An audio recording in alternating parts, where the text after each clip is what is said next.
Assalamu alaikum everyone, welcome to Wikis Videos. আমরা চেষ্টা করব পুরো সপ্তাহ জুড়ে সব মুভি এবং সিরিজের খবর পৌঁছাতে আপনার কাছে।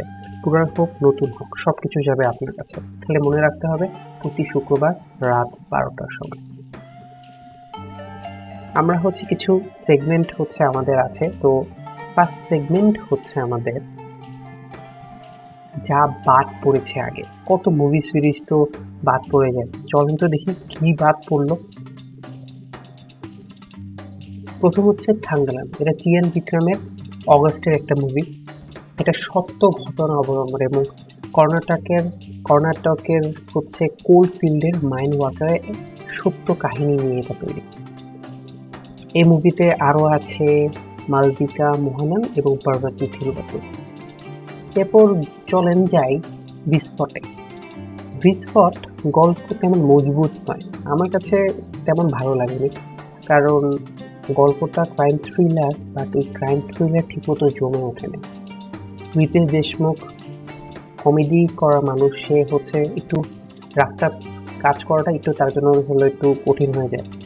আর অনেকদিন পর ফারদিন খানকে আপনারা বন্টায় দেখবেন। তো সেপ্টেম্বর 6 এটা রিলিজ পেয়েছে, তো দেখে আসেন বিস্ফোট। এরপর আগের দিন 5 সেপ্টেম্বর গোট রিলিজ পেয়েছে, the greatest of all time, Thalapathy Vijay. Thalapathy Vijay south ইন্ডিয়ার একটা আবেগের নাম। আপনি সাউথ ইন্ডিয়ায় থালাপতি বিজয় যখন মুভি আসে তখন আপনি দেখতে পাবেন যে একটা উৎসব শুরু হয়। তো থালাপতি বিজয় এই মুভিটায় তার ডাবল ক্যারেক্টার। আপনার মাঝে মাঝে মনে হবে এটা একটা উইল স্মিথের আফটার আর্থের মুভিটা ছিল, তার সাথে কিছুটা মেলে। আর এমনিতে স্পাই জনরার মুভি, ওই গল্পে ওরকম কোনো পার্থক্য নাই অথবা রেফারেন্স নাই। এরপরে আসি স্পিক নো ইভিল। আপনার খুব একা একা লাগছে, আপনি চিন্তা করছেন আপনি আপনার বন্ধুর বাসায় গিয়ে কিছুদিন কাটিয়ে আসবেন, কিন্তু যখন আপনি তার বন্ধুর বাসায় ভ্যাকেশন উপভোগ করতে যাবেন তখন যদি আপনার মনে হয় আপনি বড় ভুল করে ফেলেছেন, তখন 13 সেপ্টেম্বর রিলিজ পেয়েছে, অবশ্যই গিয়ে দেখে আসেন। এরপর অ্যাফ্রেইড। আমরা টেক রেভলিউশনে কত উপরে চলে গেছি, আমরা এখন হাতের কাছেই মোবাইল, হাতের কাছে সব টেকনোলজি। তো এই টেকনোলজি যখন মানুষের উপর প্রভাবিত হয়ে যায় তখন কি হবে? চিন্তার ব্যাপারটাই তো। দেখে আসেন 30 আগস্ট 2024 সালের afraid, be careful what you think. এরপর লাস্ট সেটা 14 আগস্ট, শেখার হোম। প্রথমত আপনাকে এটা দেখে মনে হবে যে এটা ব্যোমকেশ বক্সী অথবা শার্লক হোমস থেকে নিয়ে আসা হয়েছে। সত্য কনসেপ্টটা সত্য, দেখলেও ওইরকমই লাগে, কিন্তু বলিউডের কিছু মাসালা চেঞ্জ হয়েছে। একদম গল্প প্যাটার্নটাও ওরকম, কিন্তু জিনিসটা চেঞ্জ হয়ে আসছে আর কি। তো আমরা এখন চলে যাব আমাদের নেক্সট সেগমেন্টে, গরম গরম একদম গরম। এখানে আমরা দেখব যে এখন এই মুহূর্তে কোন মুভিগুলো আপনাদের দেখা উচিত। প্রথম ইয়োদ্রার গানগুলা আমাকে তেমন প্রভাবিত করতে পারেনি। আর ইয়োদ্রার ফার্স্ট ট্রেলার রিলিজ পেয়েছিল, সেকেন্ড ট্রেলার আবার রিলিজ পেয়েছিল। হয়তোবা তাদের কিছু গ্যাপ আছে, হয়তোবা তারা চাচ্ছে যে তাদের প্রমোশনাল গ্যাপ কিছু আছে, তো এই জিনিসটা তারা রক্ষা করার জন্য ইয়োদ্রার সেকেন্ড ট্রেলার রিলিজ করেছে। বাট আমার কাছে যেটা মনে হয় যে ইয়োদ্রার অ্যাকশনটা আমার কাছে খুব ভালো লাগছে, ওদের যে রাফটাফ যে ব্যাপারটা সেটা কিন্তু খুবই ভালো লাগছে। এরপর আসি পেঙ্গুইন। ব্যাটম্যান 2022-এর মুভি আপনি দেখেছেন 2022, এবং এরপরে ওক নামটা আমি ভুলে গেছি, ওজ কোব, যার নাম পেঙ্গুইন, সে এখন ব্যাটম্যানের সেই গথম সিটিতে, যেটা ক্রাইম সিটি আমরা সবাই জানি, এবং সেই ক্রাইম সিটিতে সে আবার নিজের রাজত্বের জন্য আসতেছে। The penguin series September 19 ম্যাক্সে। এরপর দ্য মিস্ট্রি অফ মোকশা আইল্যান্ড। এটা একটা মালায়ালাম মুভি, আপনি তো অনেক দ্বীপে ঘুরতে যান এবং দ্বীপে যখন ঘুরতে যান তখন আপনি হচ্ছে ওই নতুন দ্বীপ আরো খোঁজার জন্য আগ্রহী হন। বাট যদি আপনার এই যাত্রা শেষ যাত্রা হয় তখন কি হবে? নানান ধরনের অদ্ভুত জিনিসপাতি এবং যেটা নরমাল না এমন কিছুতে হচ্ছে যদি হয় এই আইল্যান্ডটা তখন আপনি কি করবেন? এমন একটা গল্প নিয়ে হচ্ছে মিস্ট্রি অফ মোকশা আইল্যান্ড। এরপর আমি বলবো ট্রান্সফর্মার ওয়ান নিয়ে। আমরা যারা ছোটবেলা থেকে ট্রান্সফর্মার ওয়ান দেখে আসছি, ট্রান্সফর্মার দেখে আসছি, তো আমরা হচ্ছে জানি আমরা কতগুলো দেখছি এবং আমরা অপটিমাস প্রাইম এবং হচ্ছে Optimus Optimus prime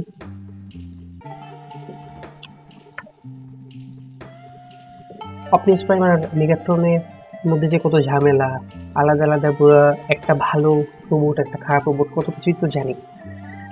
but transformer one হচ্ছে আমরা যা দেখে যাচ্ছি তার একটা প্রিকুয়াল, তার আগের কাহিনী। যখন মেগাট্রন এবং অপটিমাস প্রাইমের মধ্যে কোনো বিরোধ ছিল না এবং তারা হচ্ছে সাইবারট্রনকে ইতিহাস বদলানোর জন্য তারা এক হয়েছিল। তারা তখন হচ্ছে কেউ কারো হচ্ছে দুশমন ছিল না। তো এরপর আসবো হচ্ছে ক্রিশ কিন্দা কান্ধাম। আসিফ আলীর একটা মুভি রিসেন্টলি খুবই হাইপে আছে, কারণ এটা একটা থ্রিলার এবং এক বনে হচ্ছে ওনারা তিনজন যায় এবং তাদের সাথে থাক ঘটনা আপনারা হচ্ছে একটু দেখে আসেন, তাহলে হচ্ছে আরো বুঝতে পারবেন ঘটনাটা আসলে কি। আর থালাবানে আসিফ আলীর সাথে যে পুলিশের সাথে একটা যে গন্ডগোল গন্ডগোল বলতে হচ্ছে যে এটাও একটা থ্রিলার, বাট আসিফ আলী এখানে পুলিশের সাথে শেয়ানে শেয়ানে হচ্ছে লড়াই করে। লাইক তুমি যদি পুলিশ হও আমিও পুলিশ, আমিও কিন্তু তোমার মতো। তো এই জিনিসটা খুব ভালো লাগছে থালাবানের। তো এরপর আমরা যাব নেক্সট সেগমেন্টে, কড়া নাচছে দরজায়। কোন কোন মুভি আপনার ঘরের বাইরে কড়া নাচছে আপনার এখনই দেখে ফেলা উচিত অথবা এখনই বসে ফেলা উচিত, বসে যাওয়া উচিত আর কি। প্রথম হচ্ছে ম্যাট্রিক্স। ম্যাট্রিক্স নিয়ে আর কোনো কথা হবে না, কারণ আপনারা সবাই হচ্ছে ম্যাট্রিক্স দেখছেন এবং এটার 25তম অ্যানিভার্সারির কারণে 19 থেকে 25 সেপ্টেম্বর এটা হচ্ছে আবার প্রিমিয়ার হবে। তো যারা আপনারা আগে যারা দেখে আসছেন তাদের স্মৃতিচারণ করার জন্য ম্যাট্রিক্স আবার আপনার কাছে চলে আসছে। জোকার জোকার জোকার নিয়ে আর কি বলবো, কারণ জোকার হচ্ছে এমন একটা ক্যারেক্টার যেটা আমরা অনেক আগে দেখে আসছি। জোকার একটা অস্কার পাওয়ার মতো হচ্ছে একটা ক্যারেক্টার। সো জোকারও আসছে অক্টোবর 7-এ। Superman Superman the Christopher Reeve story, এটা আসছে 21 থেকে 25। এটা একটা ডকুমেন্টারি। এটা মেনলি হচ্ছে যে 1970 সালে যখন ক্রিস্টোফার রিভ সুপারম্যানের ক্যারেক্টারটা করতো, এখন তো তিনি বেঁচে নেই। তো তার হচ্ছে ইরাটা, তার যুগটা আর কি, সেই জিনিসটা হচ্ছে একটা ডকুমেন্টারির মাধ্যমে হচ্ছে প্রকাশ করার ট্রাই করতেছে সুপারম্যান দ্য ক্রিস্টোফার রিভ স্টোরিতে। এরপর আসতেছে রজনীকান্ত সাউথ ইন্ডিয়ান আরেক বড় মহাতারকা এবং তার মুভি আসতেছে ভেটিয়ান। এবং এই ভেটিয়ানের ভিতরে কিন্তু অনেকটা ক্যারেক্টার আছে ভেটিয়ানের ভিতরে, সেগুলো আমরা এখনো ঠিক মতো জানতে পারিনি, বাট সামনে আরো জানবো। বাট রিসেন্টলি হচ্ছে মাঞ্জু ওয়ারিয়ার আছে, এরপর হচ্ছে নাগার্জুন আছে, এরপর আরো অনেক ক্যারেক্টার আছে। এবং রিসেন্টলি একটা গান বের হয়েছে মানাসিলো, এবং সেটা একেবারে পুরো মাথা খারাপ করা গান। মানে এই ক্রেজটা, রজনীকান্তের ক্রেজটা এখন পর্যন্ত জিন্দা হয়, জীবিত। এরপর দেখি আমরা হচ্ছে জিগরা আসতেছে আলিয়া ভাটের, এবং এই জিগরাটা মেনলি হচ্ছে ভাইকে বাঁচানোর জন্য আলিয়া ভাটের সবকিছু করা, যে ভাইকে সেফ দেওয়ার জন্য এরকম একটা কাহিনী। এরপর লি হচ্ছে আপনাকে নিয়ে যাবে হচ্ছে ক্যামেরা হাতে সেকেন্ড ওয়ার্ল্ড ওয়ার টুতে। আপনি হচ্ছে ওই সময়ের একটা ঘটনা লিতে হচ্ছে দেখা গেছে। লিটা হচ্ছে 29 সেপ্টেম্বর হচ্ছে রিলিজ পাবে। এরপর আছে গোপীচাঁদ, যাকে মাচো ক্যারেক্টার বলে, মাচো অ্যাক্টর বলে, তার একটা মুভি আসতেছে বিসওয়াম। এটা 11 অক্টোবর আসতেছে। এরপর হচ্ছে স্মাইল। স্মাইলের কথা হলো আমি আর কি বলবো, স্মাইল 1 যারা দেখছেন তারা হচ্ছে স্মাইল 2 এর যে ব্যাপারটা আপনি ভালোই বুঝতে পারবেন। কারণ স্মাইল 1 এ যে হাসি, মানে যারা হচ্ছে রাতে একলা হচ্ছে এই হরর ফিল্মগুলো দেখে তাদের চেহারায় কিন্তু এটা লেগে গেছে। এবং স্মাইল 2 তে একই জিনিসই আসতেছে। এখানে কাহিনী হচ্ছে যে এক global pop sensation Sky Whaley, সে হচ্ছে এরকম উল্টাপাল্টা জিনিস এক্সপিরিয়েন্স করা শুরু করে, সেরকম কাউকে দেখা শুরু করে যে এরকম হাসে তাকে দেখে। সো এই জিনিসটা নিয়ে হচ্ছে মানে আমি যখন ট্রেলারটা দেখতেছিলাম তখন আমার কাছেই হচ্ছে ভয় লাগতেছিল, কারণ আমি হচ্ছে চিন্তা করতেছিলাম যে বাপরে বাপ, মানে ট্রেলার দেখে ভয় লাগতেছিল যে চিন্তা করেন যে মুভি দেখলে কেমন লাগবে। এরপর হচ্ছে ঘাট, এটা একটা মারাঠি মুভি। কাহিনী হচ্ছে জঙ্গলে হচ্ছে কত গেরিলা টেরিলা অথবা হচ্ছে পুলিশের ইয়েতে থাকে না যে গেরিলাটা যারা হচ্ছে পুলিশের বিরুদ্ধে যুদ্ধ করতে চায় অথবা ওই জায়গা হচ্ছে নিজের দখলে নিতে চায়। তো এরকম একটা গল্প, এবং তাদের ভিতরে যে সিভিলিয়ানরা হচ্ছে কত ক্ষয়ক্ষতি হয়, তাদের ভিতরে যুদ্ধ হয়, তাদের ভিতরে যেই ব্যাপারটা কাজ করে, তাদের যে মতামত একজনের মত একরকম আরেকজনের মত আরেক রকম, এই যে কনফ্লিক্টটা হয়, এই জিনিসটা হচ্ছে এই ঘাট মুভিতে আসছে। এরপর হচ্ছে চিটাডেল ডায়না। চিটাডেলের হচ্ছে আমরা মুভি 2023-এ দেখছি, 2024-এ হচ্ছে সামান্থা আর হলো বারুণ ধাওয়ানে আসতেছে হানিফ বানি, এবং এটা হচ্ছে আরেকটা, সেটা হচ্ছে ডায়ানা। এখানে ও হচ্ছে এটাও হচ্ছে খুব অসাধারণ হবে, কারণ এখানে একটা ক্যারেক্টার এবং এবং সে হচ্ছে নিজে ফেঁসে যায় আর কি, বাকিটা হচ্ছে আপনার সামনে জানতে পারবেন। এরপর হচ্ছে দেবারা।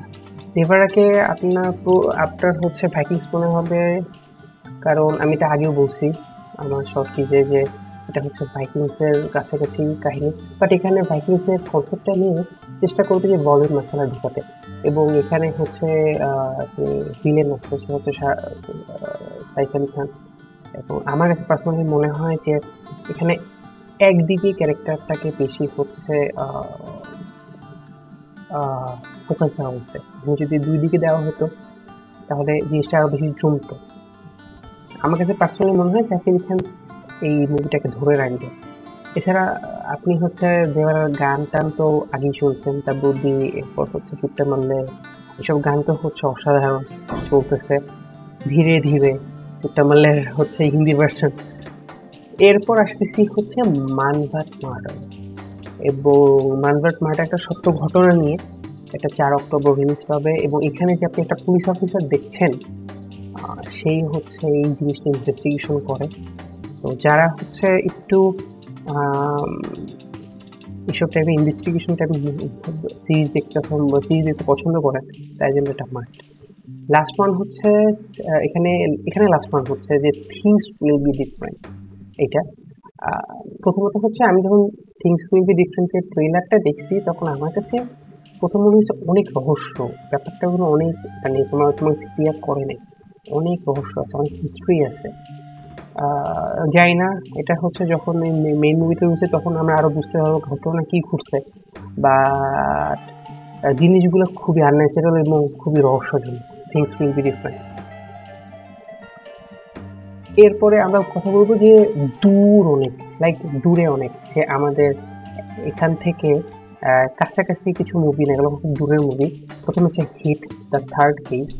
আমরা জানি যে হিট 1 এবং হিট 2 এটা হচ্ছে সাউথ ইন্ডিয়ান ইন্ডাস্ট্রি খুব অসাধারণ দুটা মুভি, এবং এই দুটো রিমেকও হয়েছে।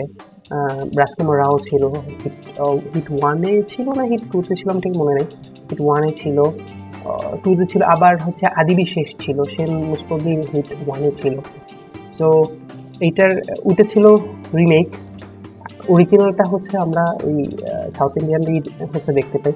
তো এটা অরিজিনাল, এবং এটা হচ্ছে হিটের 3rd নাম্বার পিস। প্রথমে ফার্স্ট এবং সেকেন্ড এই দুটো গেল, এবং এটা হচ্ছে হিটের 3rd নাম্বার পিস। এবং এরপরে হচ্ছে জেব্রা। জেব্রার আমার কাছে সবচেয়ে সুন্দর লাগছে যে ভিজুয়ালাইজেশনটা। এখানে ৭টা প্রকাশ আছে, ৭টা রাজ আছে, এরপর হচ্ছে প্রিয়া আছে, এরপর সুনীল আছে যে কমেডিয়ান। আপনারা সবাই যারা সাউথ ইন্ডিয়ান মুভিতে হচ্ছে দেখছে তারা সুনীলকে খুব ভালো করে চেনে। আরেকটা ইয়ে হচ্ছে পুষ্পাতে হচ্ছে সুনীল ছিল ভিলেন হিসেবে, এটা তো চেনেন। তো জেব্রা আসতেছে 31 অক্টোবর। হিটের এখনো টাইম দেয়নি, কবে আসলে একটা গ্লিম ছিল, নানির একটা গ্লিম ছিল, এটা অসাধারণভাবে ফাটাই দিবে, এটা তো কোনো ইয়েই নেই। বাট জেব্রা জেব্রা আসতেছে, জেব্রাতে আপনার এটা 31 অক্টোবর আসতেছে। এটা হচ্ছে আমার কাছে যেটা মনে হচ্ছে যে এটার কাহিনীটা খুব ভালো হবে এবং খুবই একটা ধুমধারাক্কা একটা ব্যাপার হবে। এবং শেষমেশ হচ্ছে উলফম্যান। এটা 1941 সালে একটা মুভি আছে না, উলফম্যান, যে রাত্রেবেলা সারাদিন ভালো থাকে, রাত্রেবেলা হচ্ছে সে হচ্ছে উল্প হয়ে যায়। এটা তো আপনার ছোটবেলায় অনেকেই হচ্ছে এইসব গল্প শুনছেন। তো এই গল্পটাকে আবার রিমেক করা হয়েছে, এটা 2025-এ আসবে, জানুয়ারি 25-এ। সো আমরা আশায় আছি যে ভালো কিছু হচ্ছে, আমরা আরো ট্রিটমেন্টটাকে আরো ভালো করে পাবো আর কি। তো এই ছিল এই সপ্তাহের মুভি। আমি প্রথম বললাম যেগুলা দেখা হয়নি, দ্বিতীয় বললাম যে যেগুলা হচ্ছে আপনি এখন গরম গরম চলতেছে, তৃতীয় বললাম যেটা হচ্ছে যে আপনি আপনার একেবারে ঘরের দরজায় দাঁড়িয়ে আছে, আপনি জাস্ট জাস্ট শুরু করেন দেখা। এবং চতুর্থ হলো যে নতুন কি আসতেছে, দূরবর্তী অনেক কিছুই তো আসে যেগুলো আগামী বছর বা তারপরে হচ্ছে রিলিজ পাবে, এসব আর কি। তো আজকের ডিসকাশন অথবা পর্যালোচনা যাই বলেন, আজকের ডিসকাশন এই পর্যন্ত। এবং ভালো থাকবেন এবং সুস্থ থাকবেন, এবং জানাবেন আপনি এই কয়টা মুভির ভিতরে কোনটা আগে দেখবেন এবং কোনটা দেখা আপনার শেষ, অবশ্যই হচ্ছে জানাবেন। এবং আমরা আবার দেখা করব হচ্ছে আগামী সপ্তাহে শুক্রবার রাত 12টায়, সরি। এবং লাইক, শেয়ার অ্যান্ড কমেন্ট করতে ভুলবেন না। এবং আরেকটা জিনিস, সেটা হচ্ছে সাবস্ক্রাইব যদি আপনারা করেন তাহলে আমরা হচ্ছে আরও উৎসাহ পাই। আল্লাহ হাফেজ, দেখা হচ্ছে নেক্সট উইক ইজ রেডিওতে।